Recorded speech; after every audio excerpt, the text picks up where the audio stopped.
Good morning. This is Mrs. Merrill. Today we're going to be talking about Learning Target 2.1, which is using properties of exponents to rewrite and evaluate numeric expressions.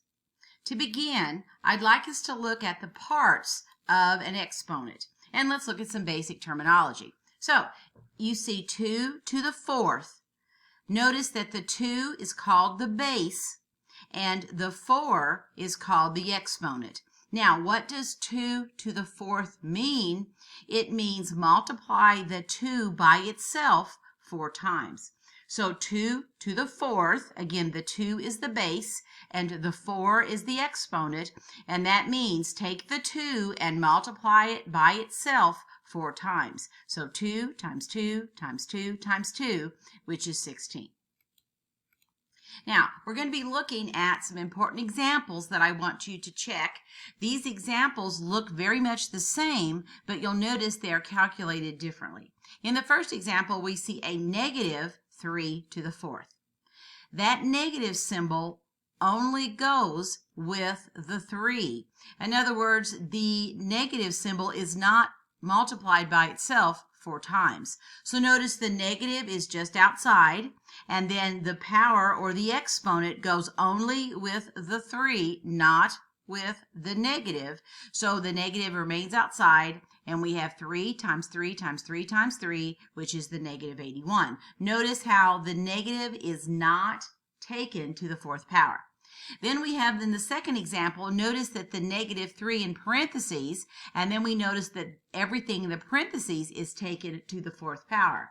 So we see negative 3 times negative 3 times negative 3 times negative 3, which gives us a positive 81. In the third example, we see again the negative outside there, and then 3 to the third. Well, since there's no parentheses, that means that the negative doesn't go with that third power with the exponent. The only thing with the exponent is the 3. So the negative remains outside. Again, we have the 3 times 3 times 3, which gives us the negative 27. And then you'll notice in the last example, it resembles the second example, where this time the negative 3 is in the parentheses, and then the exponent is applied to both the negative and the 3. So we have negative 3 times negative 3 times negative 3, which gives us negative 27. Now, let's take a look at using exponents with variables. And so then we have variable expressions. X to the fifth, notice the 5 is the exponent, the x is the base, and then we take the base times itself 5 times. So that means x times x times x times x times x. The second example where we have where we have y to the third, again, the y is the base, the 3 is the exponent, and that means take the base times itself the number of times as is shown in the exponent. So y times y times y. Now, we have some rules that we're going to look at for how you deal with numerous exponents in a problem, and we're going to look at some multiplication property rules. The first one you're going to look at is called the product of powers. Notice that we have common bases, x, and each is raised to a specific power. So we have x to the a times x to the b equals x to the a plus b. Now, what does that mean? That means if you have the same base, look at the first example, there are both 2's, and they are raised to powers. The first 2 is raised to the third power, and the second 2 is raised to the fifth power. So that means add the 2 exponents, and we get 2 to the 8th, see, 3 plus the 5, and then 2 to the 8th gives us 256. In the second example, where we have the variable, you see that we have common bases, x and x. One x is raised to the third power, the other x is raised to the fourth. The law says, again, the product of powers tells us to add the exponents, so our answer is x to the 7th. Now, here is the second multiplication property, or the second law that we're looking at, and this is when we are raising a power to a power. Please take a look in these examples. We just have one base. So we have x is the base. It is raised to 2 exponents at the same time. It's raised to the a power and then to the b power. The law here says to multiply the two exponents. So in my example, 5 to the second raised to the third, we simply take 2 times 3 and we get 6. In the second example, where we have our variable example, we have x to the second and then raised to the fourth power. We simply multiply those powers and we get x to the eighth. The third law that you're going to look at is the power of a product. Again, this is a multiplication of exponent law. And we see where we have the power of a product law. Notice this time we have two things inside the parentheses, but both raised to the same power. It's kind of like the way we talk about distributive property, where everything inside the parenthesis has to be treated the same to the same factor outside the parenthesis. Well, this is the same basic thing, where each of the identities or terms inside the parentheses have to be treated to the power located outside. So in our example, then notice that x, y both raised to the a power. The a power goes with the x and the a power goes to the y. So take a look at the negative 6 times 5 squared. That negative 6 is raised to the second power, as is the 5 to the second power. And then we do the math. In the second example, look at that in parentheses. 5 times x times y, all raised to the third. That third power goes with the 5, it goes with the x, and it goes with the y. And then we do the multiplication. In the next example, you see 4x squared raised to the third times x to the fifth. Well, that third power goes with everything in the parentheses, so it goes with the 4 and it goes with the x squared, but it does not go with the x to the fifth. So you can see that the 4 is raised to the third, and then the x to the second times third, and then times x to the fifth. When we get it multiplied out, we then have to apply our common base law, where we add the exponents together, and we get 64x to the 11th. So I'm using, in this case, two different laws at the same time. Now, let's do a little review here, a little summary of the three laws that we've just talked about. We have the product of powers. That's where when you have common bases, you add the exponents. And then we have the power to a power law, which is where you have an exponent sitting on top of another exponent and you multiply. And then we have the power of the product, and that is where it's kind of like distributive, where you have to distribute that power to each of the identities inside, or each of the variables inside. Now, let's take a look at another new property, and we're going to look at the zero property, and we're going to talk about negative exponent properties. Let's look at the zero property first. The law says anything that is raised to the power of 0 is 1.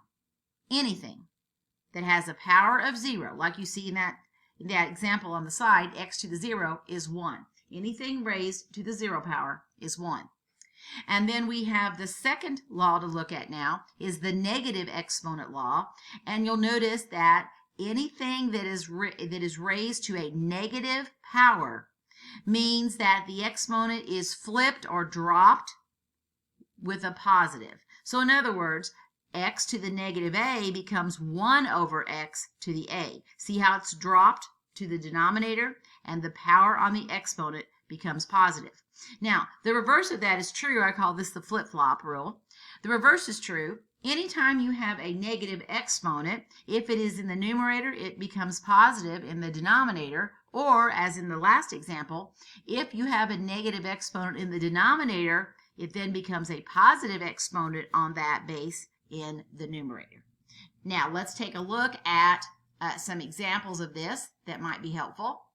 Here we have some examples. I've got some examples there. If you take a look at the far left, this is just looking at how it works and maybe why you can see the process. So look at 3 to the third. Well, that's 27. And then 3 to the second is 9. 3 to the first is 3.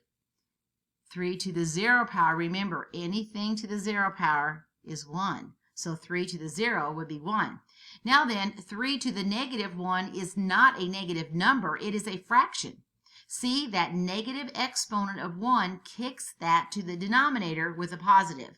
So when we talk about negative exponents, they are not negative numbers. They are fractional. Look how 3 to the negative 2 becomes 1 over 3 squared, which is 1/9. Again, not a negative number, a positive number, but fractional.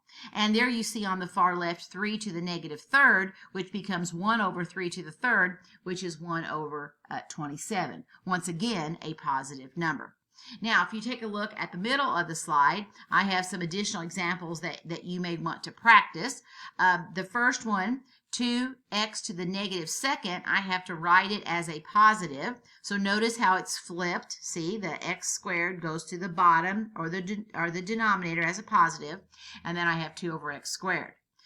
Notice in the second example, look how the negative 2 is on both. So see, that means that negative exponent goes with both the 2 and the x. So it is dropped to the denominator, see, with a positive. And then you have to put that exponent of 2 with both the 2 and the x. And we end up with 1 over 4x squared. And then in the last example, we have that, what I call the flip-flop rule, where when you where you see the negative 4, see 3 to the negative 4 in the denominator, that kicks it up to the numerator, and we get 81. Now, you'll want to practice some of these, and you'll get to do that as we look at our homework. All right, we have a couple rules here that I'd like you to look at to finish today, and these are division rules. And so we have the first one is called the quotient of powers. And so if you look at the problem, we have x to the fifth over x to the third. Notice there's common bases, but instead of multiplying like we had in our first example this morning, we now have division, and so you subtract. So if you have common bases with division, you subtract. If you look at the example at the bottom, notice we have x to the negative third over x to the fourth. They are common bases, they're both x's, and it's division. So we are going to subtract. So we take the negative 3 minus the 4, which gives us the 7, and you see 1 over x to the 7. Okay? And then we have the product, an additional property here, the power of a quotient. And so this is kind of like the product rule that we talked about earlier, where you kind of distribute. In this case, you actually have a division problem, but notice that 2, the exponent of 2, outside of the parentheses up there, goes with both the numerator and the denominator. So we have, on the numerator, we have 3 squared, and on the denominator, we have 2 cubed raised to the second as well, and you multiply those, remember the power of the power law, and you multiply those together. The hard example you may want to look at and try, I have it worked out for you. So again, this would be one that you could practice and see if you can match my answer.